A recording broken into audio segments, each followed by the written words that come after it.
Welcome back to Tuba Shadaat vlogs. उम्मीद करती हूँ आप लोग ठीक होंगे, सेहतमंद होंगे, खुशहाल होंगे। अल्लाह के फजलो करम से मैं भी बिल्कुल ठीक ठाक हूँ। एक मिनट मैं पहले लाइट्स ऑफ कर दूँ। तो जनाब अभी हो रहे हैं रात के 2 और हो रही है ज़बरदस्त सी ठंड। शादात का मूड हुआ है कि बाहर जाके कॉफ़ी पीने का रात के 2 बजे। बस मैंने जल्दी से शॉल ले ली और शादात बाहर गाड़ी में और मैं कर रही हूँ पूरा घर बंद, यानी कि लाइट्स वगैरह सब ऑफ कर रही हूँ। और चले चलते हैं, अब देखते हैं सूप पीते हैं या कॉफ़ी पीते हैं। ठंड बहुत ज़बरदस्त सी हो रही है।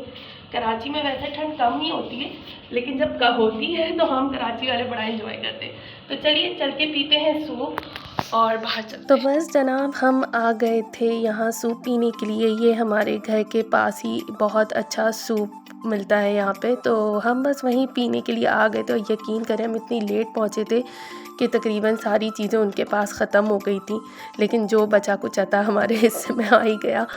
और फिर जनाब सूप पीने के बाद हम सब निकल गए थे लॉन्ग ड्राइव पे। हम लोग चले गए थे सी व्यू। मौसम इतना अच्छा हो रहा था कि बस दिल कर रहा था कि एक नज़ारा समंदर का भी करके आ जाए। तो और ये देखिए, ये रात के तकरीबन 2-2:30 बजे का टाइम है और रश देखिए 3 तलवार पे कितना हो रहा है। मुझे लग रहा था कि सभी निकल गए लॉन्ग ड्राइव पे, क्योंकि वीकेंड था इसलिए सभी एंजॉय करने के लिए वीकेंड निकल जाते हैं बाहर। और बस जनाब यहाँ मैं वापसी घर की तरफ आ गई थी और यहाँ पे मुझे एक स्टॉल दिखा और मुझे बड़ी अच्छी यहाँ पे मूंगफली की खुशबू आ रही थी। तो हमने बस मूंगफली और गजक वगैरह ली। और सर्दियों में ये सब चीज़ें खाने का मज़ा ही अलग होता है। और आजकल तो मेरे नमक वाले बीज जो हैं वो फेवरेट हुए हैं, ऑलमोस्ट रोज़ाना ही वो मैं खा जाती हूँ। तो आप मुझे बताएं, आप लोग सर्दियों में क्या ज़्यादा चीज़ें खाते हैं, क्या ज़्यादा चीज़ें पसंद करते हैं, मेरे साथ कमेंट बॉक्स में ज़रूर शेयर कीजिएगा। और जनाब यहाँ हो गया था नेक्स्ट डे, यानी कि सैटरडे दोपहर का टाइम था। मैं कर रही थी लॉन्ड्री और क्योंकि सैटरडे था, सब देर से उठे थे, स्कूल ऑफिस वगैरह सबका ऑफ था, तो मैंने सोचा डिनर के लिए कुछ अच्छा सा बनाया जाए। तो मैं यहाँ पे तैयारी कर रही हूँ बर्गर्स, चिकन बर्गर्स बनाने की। चॉपर में मैंने 4 ब्रेड स्लाइसेस डाले, उन्हें अच्छे से चॉप कर लिया। उसके बाद मैंने यहाँ पे ऐड किया है चिकन का कीमा और देन फिर मैं कीमे में सारे स्पाइसेस ऐड करूँगी। मैंने ऐड की थी काली मिर्च, 4-5 लहसुन के जवे, mustard paste, chilli sauce, soya sauce, सारे मसाले आप अपने हिसाब से एडजस्ट कीजिएगा। पिसी हुई लाल मिर्च भी ऐड की थी और चिली सॉस भी मैंने ऐड की थी। इसके बाद थोड़ा सा इसको थोड़ा तीखा बनाने के लिए, थोड़ा स्पाइसी बनाने के लिए मैंने यहाँ पे चिली गार्लिक जो केचप आती है, सॉस आती है, वो भी इसमें ऐड कर दी थी और बस इसे अच्छे से मिक्स कर दिया था। और जनाब यहाँ पे देखें, हमेशा की तरह मैं कुछ ना कुछ भूल जाती हूँ। मैं यहाँ पे नमक डालना भूल गई थी, तो बस नमक ऐड किया और एक चॉप कर लिया इनको। और उसके बाद मैंने अपने हाथों को ऑयल से ग्रीस किया और ये मैंने पैटी बना ली, चिकन की बर्गर पैटी। आप इसे फ्रीज़ करके भी रख सकते हैं।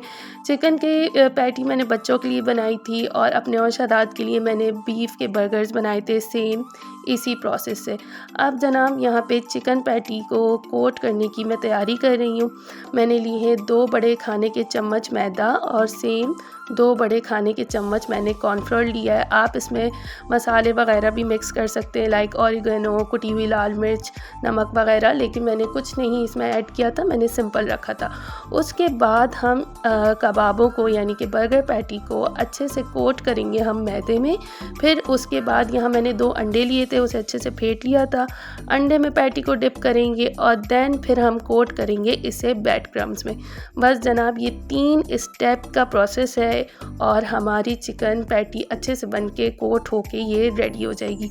अगेन सबसे पहले हम मैदे और कॉर्नफ्लोर के मिक्सचर में मिक्स करेंगे या ड्राई इसे कह लें, कोट करेंगे। उसके बाद हम अंडे में मिक्स करेंगे और देन फिर इसकी लास्ट कोटिंग होगी, वो होगी ब्रेड क्रम्स की।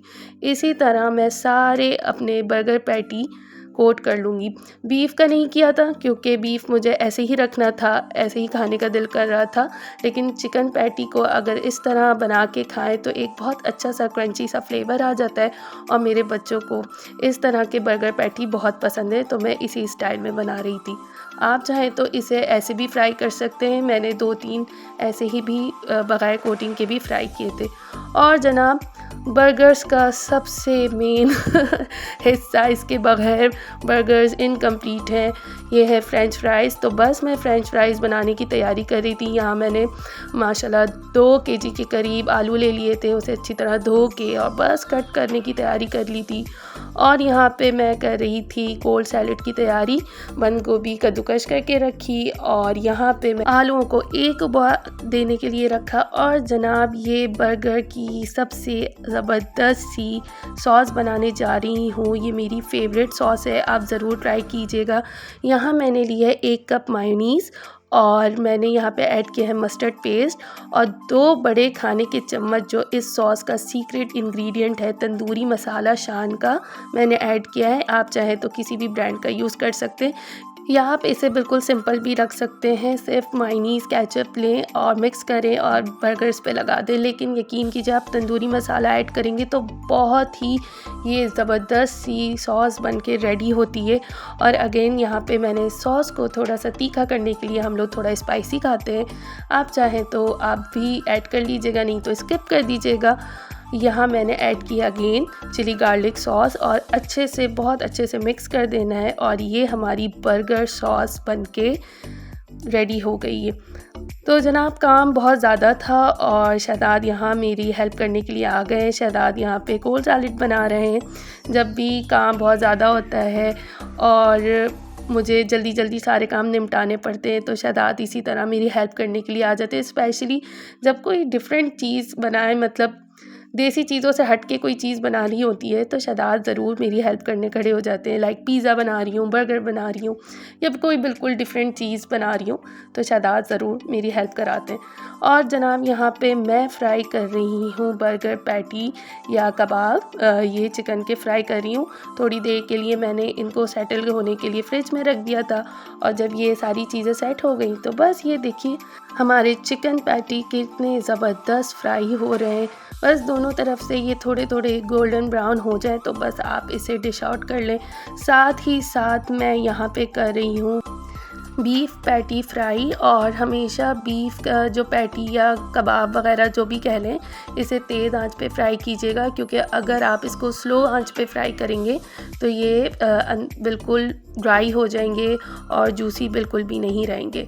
तो ये देखिए जनाब कितने ज़बरदस्त से बन के रेडी हो रहे हैं और बहुत ही ज़बरदस्त से ये बन के रेडी हुए थे। और मैं तो बस एक जो इसका कबाब है वो ऐसे ही खाना शुरू कर दिया था।